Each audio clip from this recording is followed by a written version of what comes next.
মুজাদ্দিদ অর্থ হচ্ছে সংস্কারক।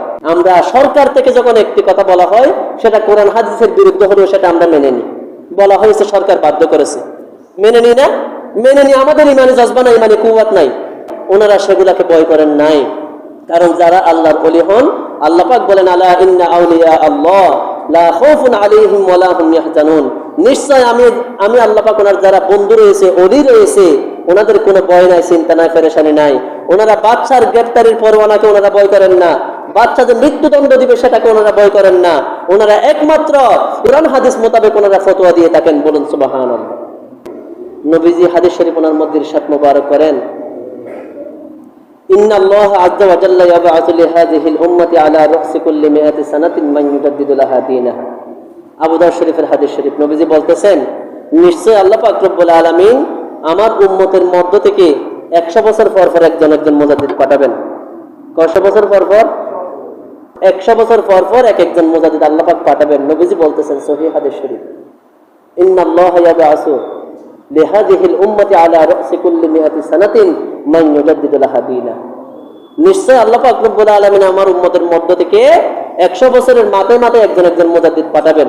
মুজাদ্দিদ অর্থ সংস্কারক, যিনি এই দুনিয়ার মধ্যে, এই মানুষের মধ্যে যে ইসলামের খিলাফ, বেপরদা, বেহায়াপনা, কোন রাহাজানি, চুরি, ব্যভিচার, মদ, গাঁজা, নেশা, জুয়া ঢুকেছে, এগুলাকে উনি মিটিয়ে দিয়ে উনি পরিপূর্ণ ইসলাম জারি করবেন। বলুন সুবহানাল্লাহ। এজন্য ওনাকে আল্লাহ পাক পাঠাবেন। এরপর নবীজি মুসলিম শরীফের মধ্যে বলেন, মাল্লাম ইয়ারিফ ইমামা জামানিহি ফাকাদ মাতা মাইতাতাল জাহিলিয়াতিল উলা। যে ব্যক্তি তার জামানার ওই মুজাদ্দিদকে চিনবে না, তার জামানার ইমামকে যে চিনবে না, সে যেন জাহেলিয়াতের যুগের মতো ঈমান হারা হয়ে মৃত্যুবরণ করলো। বলুন নাউজুবিল্লাহ। আমরা নামাজ পড়তেছি, রোজা রাখতেছি, হজ করতেছি, সমস্ত ইবাদত বন্দেগীগুলো আমরা করতেছি, কিন্তু এই মুজাদ্দিদকে না চিনার কারণে, এই ইমামকে না চিনার কারণে তারপরেও আমরা জাহেলিয়াতের যুগের মতো ইন্তেকাল করব। কঠিন হাদিস শরীফ কিন্তু সত্য, মুসলিম শরীফের হাদিস। কিন্তু এই আলোচনাগুলো আজকে সমাজের মধ্যে নাই, মসজিদের মধ্যে নাই, আলোচনার মধ্যে নাই। তাহলে বোঝা যাচ্ছে জামানার যিনি মুজাদ্দিদ হবেন, এই মুজাদ্দিদকে চিনা আমাদের জন্য কি ফরজ? আমাদের জন্য ফরজ, কারণ ওনার মধ্যে আল্লাহ পাক পরিপূর্ণ ইসলাম রেখেছেন, ওনার মাধ্যমে আমাদেরকে ইসলামটা পালন করতে হবে। আজকে ওনাকে না চিনার কারণে আমরা ইসলাম পালন করতে পারি না। আজকে আলেম উলামারা এই কথাগুলো কেন বলে না জানেন? বললে তো সবাই ধরা খেয়ে যাবে, ব্যবসা আর হবে না। দেখেন না, 10টি মসজিদ থাকলে 10 জন আলেম, 10 রকম আলেম। মূল থেকে কিন্তু আমাদেরকে ফিরিয়ে রেখেছে। তুমি নামাজ পড়ো, বাধা দিবে না। তুমি হজ করো, রোজা রাখো, বাধা দেবে না। বড় বড় ইবাদত করো, এগুলো করতে বলবো, উৎসাহ দিবে। কিন্তু এগুলো করার পরে তো আমার দায়িত্ব শেষ নয়। আমাকে তো ইন্তেকালের আগে মুজাদ্দিদ যিনি, ওনাকে চিনতে হবে, ওনার কাছে আমাকে যেতে হবে, ওনার মাধ্যমে উনি যেভাবে বলেন সেভাবেই আমাকে ইসলাম পালন করতে হবে।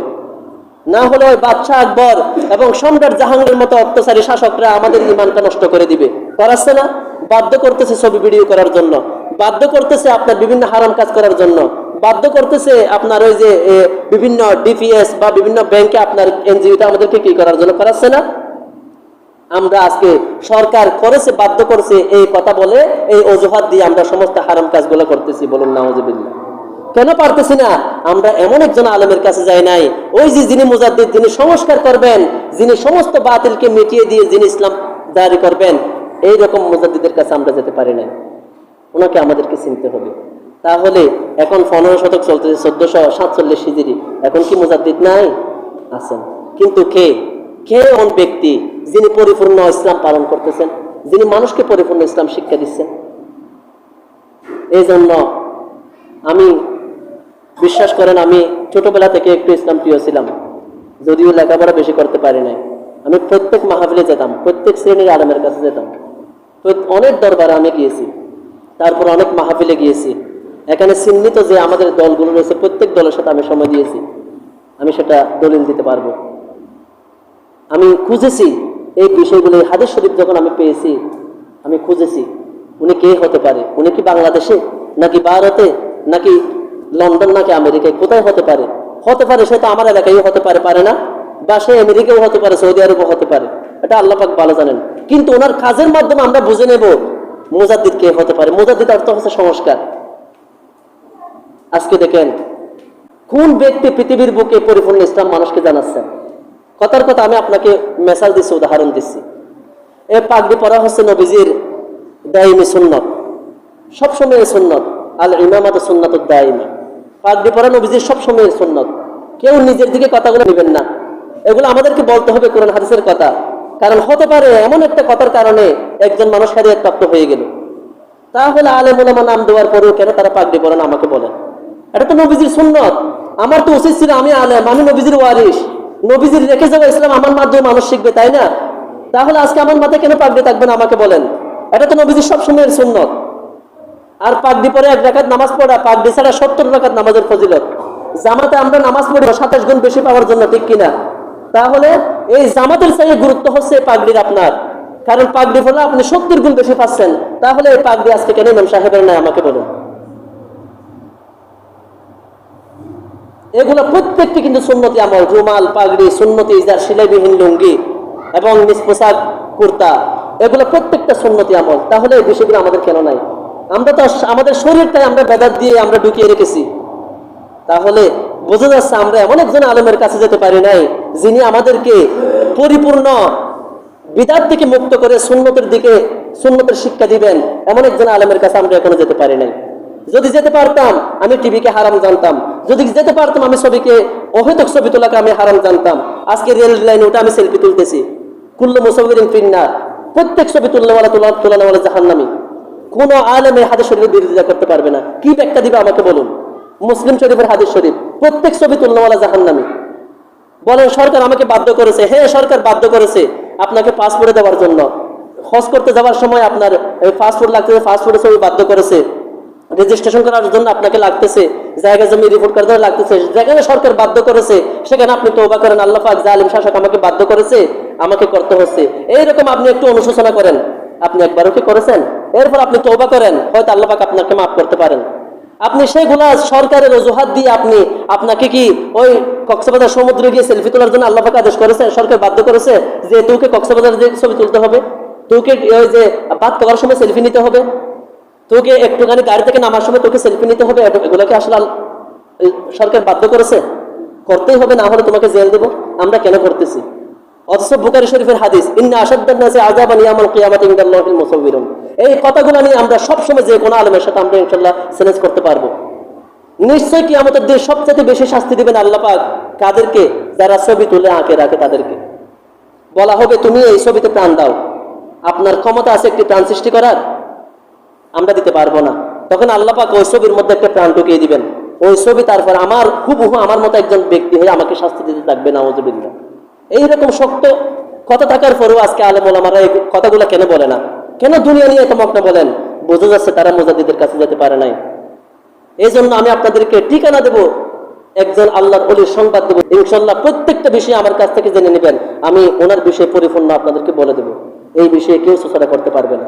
ঢাকা রাজারবাগ দরবার শরীফের মুর্শিদ কিবলা যিনি, উনি এমন একজন ব্যক্তি যিনি একটি পাগড়ির বিষয়ে ১৫০০ দলিল দিয়েছেন, একটি সুন্নতি টুপির বিষয়ে উনি ১৫০০ দলিল দিয়েছেন, এই রুমালের বিষয়ে উনি দলিল দিয়েছেন। উনি মানুষের মধ্য থেকে, মানুষের শরীর থেকে বেদাত দূর করে দিয়ে সুন্নতের মাধ্যমে মানুষকে উনি এই যে তাজকিয়া করতেছেন, পরিশুদ্ধ করতেছেন। উনি যে দেশ থেকে বেদাত বেশরা, এই যে হালালকে হালাল, হারামকে হারাম বলে স্পষ্ট উনি ঘোষণা দিচ্ছেন, ওনাকেই তো বলা হয় মুজাদ্দিদ। তাহলে ওনাকে আমাদের চেনা দরকার আছে না? না হলে আমরা কিন্তু ওই জাহিলি যুগের মতো ইমান হারা হয়ে মৃত্যুবরণ করবো। কারণ আমি নিজেও জানি না আমার মাধ্যমে যে মুসলমানিত্ব না, ইসলাম নাই। কাজে আমি আপনাদের সবাইকে দাওয়াত দিচ্ছি, আমাদের মাদ্রাসায় 90 দিন ব্যাপী মাহফিলের আয়োজন করা হয়েছে। ঈদ মিলাদুন নবী সাল্লাল্লাহু আলাইহি ওয়াসাল্লাম উপলক্ষে 90 দিন। 90 দিন কেন করা হয়? 63 দিন হচ্ছে নবীজি 63 বছর হায়াত পেয়েছেন, 1 বছর থেকে 1 দিন। এরপর মেরাজের রাতে আমার নবীজি 27 বছর অতিবাহিত হয়েছিল, ঠিক কিনা? এই 27 বছর থেকে 27 দিন, 63 আর 27 90 দিন নবীজির সাথে নিসবত রেখে উনি 27 দিন 90 দিনের মাহফিলের ব্যবস্থা করেছেন। সুবহানাল্লাহ।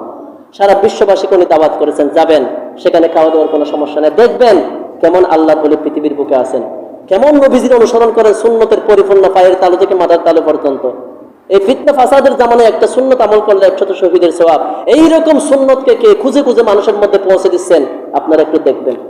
দেখার প্রয়োজন আছে, কারণ আল্লাহর ওলি গেলে তো অসুবিধা নাই, যাবেন একবার দেখবেন, দেখার পরে প্রয়োজনে চলে আসবেন। কাজে আমি যেটা বলতেছি, তার মতো ব্যক্তি পৃথিবীর বুকে প্রতি 100 বছর পর পর একজন আসবেন, যিনি সমস্ত এই রাজা বাচ্চার কুফরিকে পর্যন্ত উনি মিটিয়ে দিয়ে উনি পরিপূর্ণ ইসলামকে জারি করবেন। বলুন সুবহানাল্লাহ। তারা বেশি বেশি জিকির আজকার করবেন, তওবা ইস্তেগফার করবেন, দুরূদ শরীফ পাঠ করবেন, ওনাদের ওসিলা দিয়ে আল্লাহর কাছে চাইবেন, আল্লাহ পাক আমাকে সঠিক ইসলাম দান করুন, সঠিক ইসলাম পালন করার তৌফিক দান করুন। আল্লাহ পাক রব্বুল আলামিন আমাদেরকে হয়তো ওনাদের ওসিলায় কবুল করে নেবেন। আল্লাহ পাক রব্বুল আলামিন আমাদের সবাইকে যতটুকু আলোচনা করেছি সেই মোতাবেক আমল করার তৌফিক দান করুন। সকলে বলুন আমিন। যারা 4 রাকাত সুন্নাত নামাজ পড়েননি 4 রাকাত কবলার জন্য পড়ে নিন। ওয়া আখিরু দাওয়ানা আলহামদুলিল্লাহি রাব্বিল আলামিন। আসসালামু আলাইকুম ওয়া রাহমাতুল্লাহি ওয়া বারাকাতুহু।